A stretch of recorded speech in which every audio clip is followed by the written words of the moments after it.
Capítulo 10. Despedida. Tendido en la cama en su última noche en Sevilla, Sergio no podía dormir. Estaba solo y era la primera vez desde que Marta y él estaban juntos que no se pasaba con ella su última noche antes de embarcar. De hecho, era la primera vez que pasaba solo ninguna noche y él llevaba durmiendo así ya una semana. Desde el día que se despidieron en Ayamonte no la había visto y desde la barbacoa no habían hablado ni siquiera por teléfono. Y él sentía crecer su rabia y su enfado cada vez más. Sabía que cada día, cada hora que pasaban separados era un precioso momento que no podrían recuperar y que probablemente lamentarían cuando estuvieran lejos, pero no la llamó. Se había propuesto no suplicar por su tiempo, por ese tiempo que él creía que le correspondía y que en esta ocasión Marta no le estaba dando. Aquella noche más que nunca echaba de menos sus besos, el tacto de su piel en sus dedos, la pasión llena de impaciencia que solían compartir antes de la partida queriendo aprovechar cada segundo, y Marta no estaba.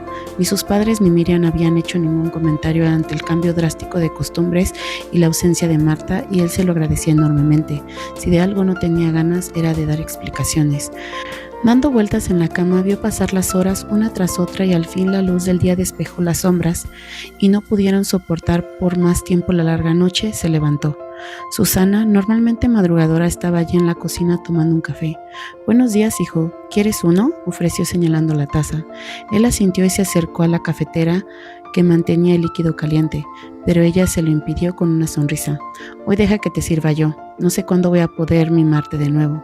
Él se sentó y la dejó hacer. «Manoli ha dejado su tarta favorita para que desayunes», añadió Susana sacando del refrigerador una tarta de manzana. Sergio trató de comer el enorme trozo que su madre colocó delante de él, pero le resultaba imposible tragar. Un gran nudo oprimía tanto su garganta como su estómago. Comió 2 o 3 cucharadas y apartó el plato. Susana no insistió. Sabía que Sergio, al contrario que Hugo, no podía comer cuando estaba mal o tenía problemas. Este intuyó la pregunta que su madre por discreción no se atrevía a hacer y le dijo: «No creo que venga, estamos muy enfadados». «Eso es evidente. En caso contrario, estaría aquí». «¿Por qué no la llamas? A lo mejor es lo que está esperando». Sergio negó con la cabeza. «Porque no podría soportar que me dijera que no puede venir porque está muy ocupada o que no quiere», susurró con la garganta oprimida. «Y si eso sucede, yo podría hacer una estupidez que diera al traste con unos años maravillosos. Prefiero esperar a que venga por propia iniciativa. Y si no lo hace, pues cuando regrese será el momento de hablar del tema, no ahora con el enfado aleteando sobre nuestras cabezas. En estos días Marta me ha dicho cosas que yo ignoraba y en las que debo pensar con calma». Clavó en su madre una mirada serena y continuó hablando. «Si aparece en el muelle, yo le daré el abrazo del siglo y me iré sintiéndome el hombre más feliz del mundo. Pero si no llega, quizás haya cosas que debamos replantearnos». Susana apretó la mano de su hijo sobre la mesa. «No digas tonterías, Sergio. Habla el enfado y no el despecho». «No estoy enfadado, mamá, pero sí dolido y muy celoso». «Los celos son un sentimiento irracional, nublan la mente y no te dejan ver las cosas con claridad. Si Marta no aparece, deberías dejar enfriar el enfado antes de abrir la boca. Los Figueroa, y por muy tranquilo que tú seas, eres uno de ellos. Son unos cabezotas cuando están enfadados». Sergio se inclinó sobre su madre y le dio un beso. Ella le agarró la cabeza con ambas manos y la acunó contra su pecho como cuando era un niño. Era duro ver sufrir a un hijo y tener que permanecer al margen permitiendo que tomara sus propias decisiones, incluso con el riesgo de equivocarse. «Me gustaría pedirte una cosa, mamá». «Claro, lo que quieras». «Que no vengan a despedirme al muelle hoy. Sé que les gusta venir a decirme adiós, pero si Marta aparece no quiero testigos y si no lo hace entonces prefiero estar solo». «Lo entiendo, cariño, y no te preocupes, nos quedaremos en casa». «Gracias, mamá, eres la mejor». «No, pero no olvides que soy mujer además de madre y sé mucho de peleas y reconciliaciones. En casi 30 años de matrimonio ha habido de todo». «Papá y tú no se pelean». «Por supuesto que sí, como todo el mundo, solo que procuramos que no nos llegue a ustedes. Es prácticamente imposible no discutir con un Figueroa cabezota como tu padre. Anda y termina de desayunar, que no te queda demasiado tiempo». «No, no queda», dijo tragando saliva y sintiendo un nudo en la garganta. Marta se levantó temprano. Había pasado una de las peores noches de su vida debatiéndose entre lo que debía y lo que quería hacer. Había estado esperando desde el martes una llamada de Sergio, pero este no había dado señales de vida. Aparcó entonces la sensación de tristeza y decepción lo más hondo que pudo para que no se interfiriera en su trabajo, pues era vital que en aquellos momentos mantuviera la mente despejada y libre de problemas personales, pero cuando se metía en la cama, ésta se desbordaba. Echaba de menos a Sergio, sus besos, sus manos. Sentía que cada momento que no estaba con él eran minutos que lamentarían cuando estuviera lejos, pero sabía que se enfrentaba a un muro de intransigencia por parte de él, que no se iba a conformar con los ratos que ella pudiera dedicarle, que había cerrado en banda y pedía todo el tiempo tal como había tenido en otras ocasiones, solo que esta vez era diferente y él tenía que aceptarlo. También la tenía muy enfadada el hecho de que pensara que ella debía aceptar las condiciones de su trabajo y él no fuera capaz de hacer lo propio.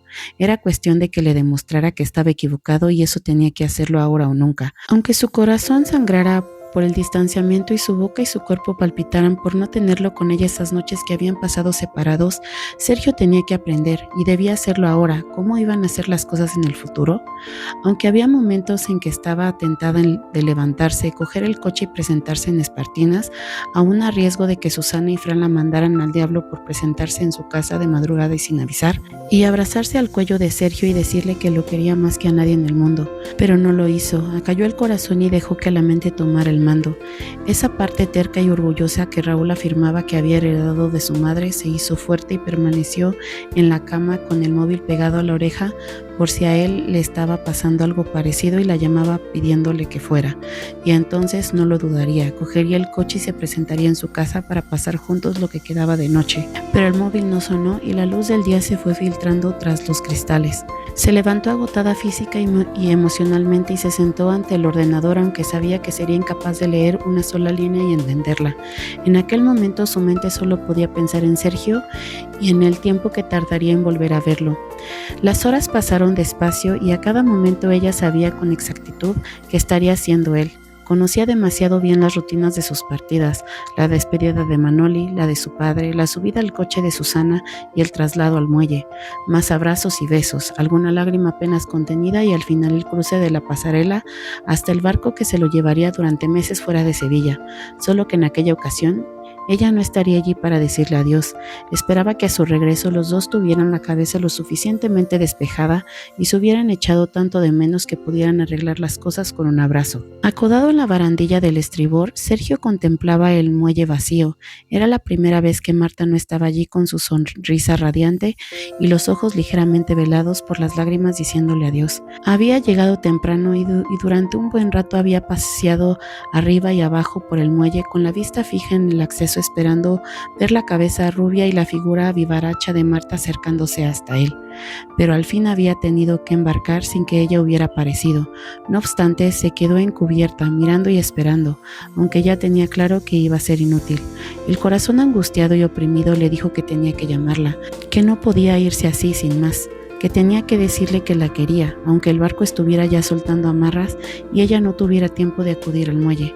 Pasarían muchos días sin tener cobertura en el móvil y tenía que aprovecharla del puerto. Buscó en el aparato el contacto de Marta y pulsó el botón de llamada. Le respondió una voz metálica informándole que el teléfono estaba apagado o fuera de cobertura. Tuvo claro que ella no quería ya no verle, ni siquiera hablar con él. La opresión del pecho se le hizo más intensa.